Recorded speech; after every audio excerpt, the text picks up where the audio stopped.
Chosenfew. Today I want to go over the most basic back escape, but it works whether you're doing gi or no gi, okay? And then we'll slowly start building from there, a little bit more advanced ones and how to get into more attacking positions or even start taking their legs, okay? But let's start with the most basic one. So he takes my back, right? I usually want to get the over and under grip. As soon as this position happens, my main thing that I want to do is I don't want to get choked out, okay? So I got to get my chin down. I got to bring my shoulder up, and I'm bringing my chin over that shoulder. So even if he starts getting to that position, there's really nothing he can do. I mean, he could do a face crank or whatever, but it's not going to actually get the choke, and I can start fighting. Okay, as soon as I get my position here, what I want to go after is the arm that's going to take me this way. So the arm that's going over, he's pointing to the direction where I want to go to escape. Okay, if I fall this way, I fall right to the choke, and I don't want that. Okay, so what I want to do is eventually get my back to the mat. So instead of just falling right away, I want to control these hands. So my first hand, I want to come up, I'm going to grab his wrist, and I'm just going to get my V grip, grab that wrist, and I'm pulling it down, okay?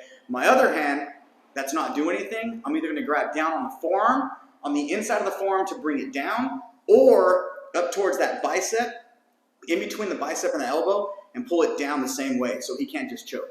Okay, you see how it just opens things up either way that I grab? This also works with gi, okay? I can grab this gi sleeve and pull that thing down. So as soon as I get my position here, now I'm going to fall to the position where he's pointing, right? The arm's going over my head, he's going to point that way. I get my position, and I'm going straight to the mat. Now as soon as I go to the mat here, I want to turn as much as I can, even if he's holding me. So I'm going to turn and try to get my back flat to the mat here. Because I'm holding this arm, there's really not much he can do to hold me down. So as soon as I'm holding, I'm squeezing, I turn my shoulders here, okay? And now from here, I can let go of this arm if I want to. He can't choke me from here, he can just hold me, okay?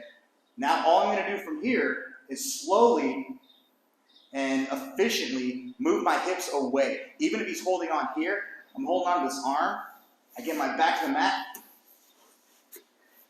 and I'm moving my hips away, just like that, okay? If he keeps his legs wrapped around me somehow, it really doesn't matter, because once we get to this position here outside, all I have to do is just kind of kick up, and now I can get on top of him in a combat base, okay? So again, really quick, arm over, never going this way, easy choke, grab that wrist, pull down, grab the forearm or bicep, pull down and in, go to the opposite way. Now because I'm holding, I'm able to move my hips to get my back flat. Now from here, all I'm going to do is keep control and keep turning my hips away. Now from here, he can sit up too. And all I'm going to do is get him in my half guard or try to re-guard from here. Okay? So super to the side that he's pointing to and get my shoulders to the mat and start shrimping away. All right? Like and subscribe.